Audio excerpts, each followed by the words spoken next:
मित्रों, दो लोगों की प्रतिष्ठा दांव पर लगी है बिहार में। दोनों खुद को चाणक्य कहते हैं। एक अपनी पार्टी के लिए चाणक्य हैं। एक अब तक चाणक्य की भूमिका में थे, अब रियल चाणक्य बन रहे हैं। और उस चाणक्य के चंद्रगुप्त बनने के भी आसार हैं। मतलब जो कल तक चाणक्य की भूमिका में होते थे, अब चंद्रगुप्त की तरह मैदान में हैं। और दूसरे तो पहले से चंद्रगुप्त बने हुए हैं, उनको लोगों ने चाणक्य बना दिया है।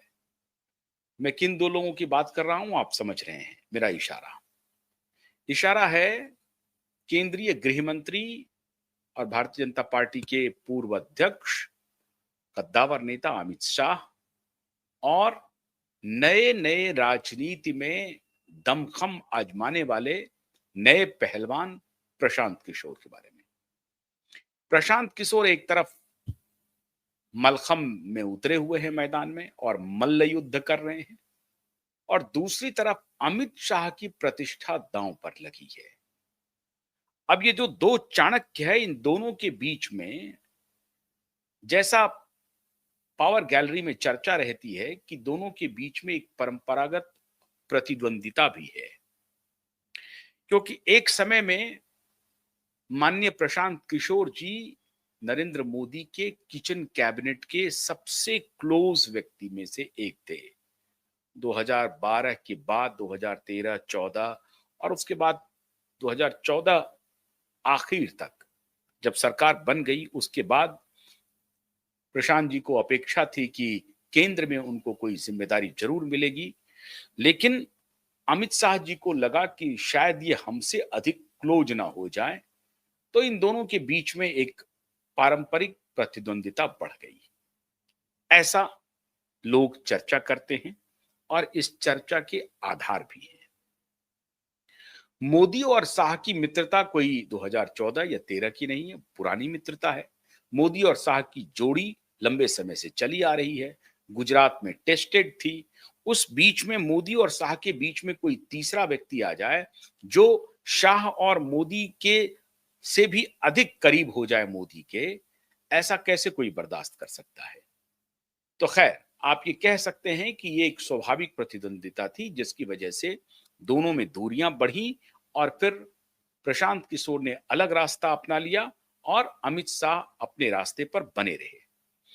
कुछ दिनों के बाद जब प्रशांत किशोर जनता दल यूनाइटेड की तरफ गए, नीतीश कुमार के सलाहकार बने, बाद में आप सब घटनाक्रम जानते हैं कि 2015 में नीतीश और लालू को साथ लाए, सरकार बनी। उसके बाद वो जेडीयू में फॉर्मली ज्वाइन करते हैं, एक बहुत मजबूत पद को भी वो धारण करते हैं। और उस वक्त फिर धीरे धीरे वहां भी वही स्थिति शुरू हो गई, जो स्थिति मोदी और प्रशांत के बीच को लेकर के शुरू हुई थी, और अमित शाह जी को ये खटकने लगा था और फिर वहां से उनको छोड़ना पड़ा। वही स्थिति वहां हो गई।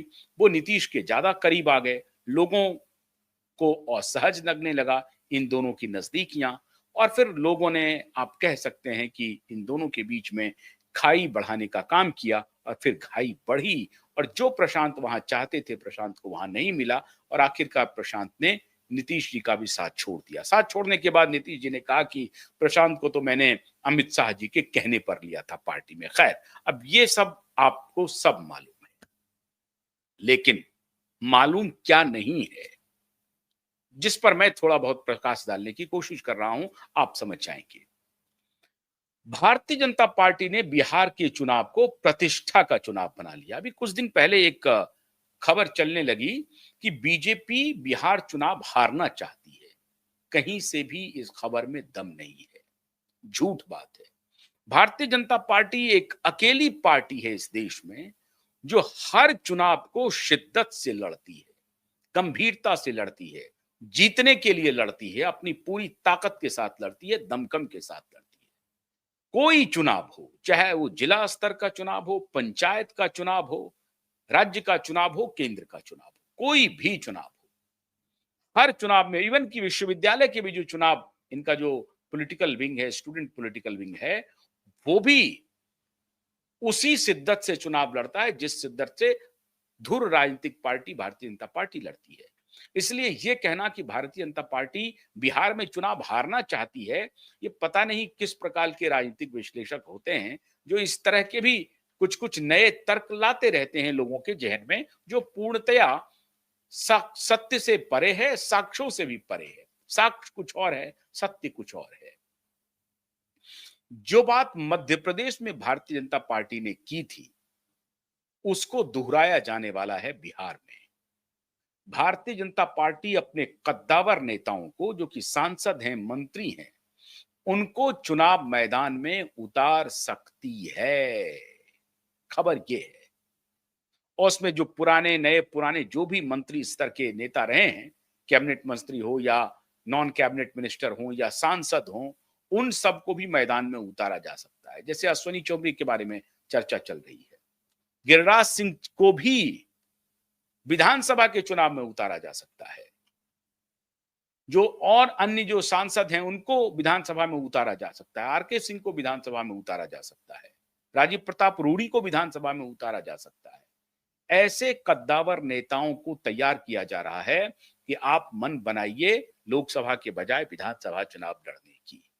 इसका मतलब आप समझ रहे हैं, भारतीय जनता पार्टी बिहार के चुनाव को प्रतिष्ठा का चुनाव बनाया हुआ है, 2 कारणों से। पहला कारण तो यह है कि एक, बिहार उनको जीतना है, क्योंकि बिहार में पिछले 20 वर्षों से, 1, 2, 3 वर्षों के अंतराल को अगर आप हटा दें, तो लगभग 17-18 वर्षों से नीतीश और भारतीय जनता पार्टी की सरकार है और बहुत हद तक बिहार में विकास के काम हुए हैं। करप्शन को मैनेज कर दीजिए थोड़ी देर के लिए, तो करप्शन और अभी जो लॉ एंड ऑर्डर की समस्या है, उसको अगर आप थोड़ी देर के लिए मैनेज कर दें, तो बिहार में काम नहीं हुआ है ऐसा कोई नहीं कहेगा। स्वयं प्रशांत किशोर भी कह रहे हैं कि हाँ, सड़कें बनी हैं, पुलों के निर्माण हुए हैं, भले ही उसमें भ्रष्टाचार हुए हों, और इंडस्ट्री उस तरह से नहीं आई है, एम्प्लॉयमेंट जनरेशन के लिए काम नहीं हो रहा है, लेकिन सड़क बनाने में अगर एम्प्लॉयमेंट जनरेशन हो सकता है तो हुआ है। रेल के मुद्दे पर कुछ काम हुए हैं, पुल निर्माण हुए हैं, ये सब काम हुए हैं, इलेक्ट्रिफिकेशन का काम हुआ है, ये सब काम तो विजिबल है, जो कि सामने से दिखता है। इसकी आलोचना स्वयं प्रशांत किशोर भी नहीं कर रहे हैं, जो कि अभी धुर विरोधी हैं। तो जो काम हुए हैं, उसके बिना पर तो ये आप कह सकते हैं कि भारतीय जनता पार्टी उसको लूज करना नहीं चाहती है। लेकिन 2 महत्वपूर्ण कारण हैं, जिसे मैं आपके सामने रख रहा हूं।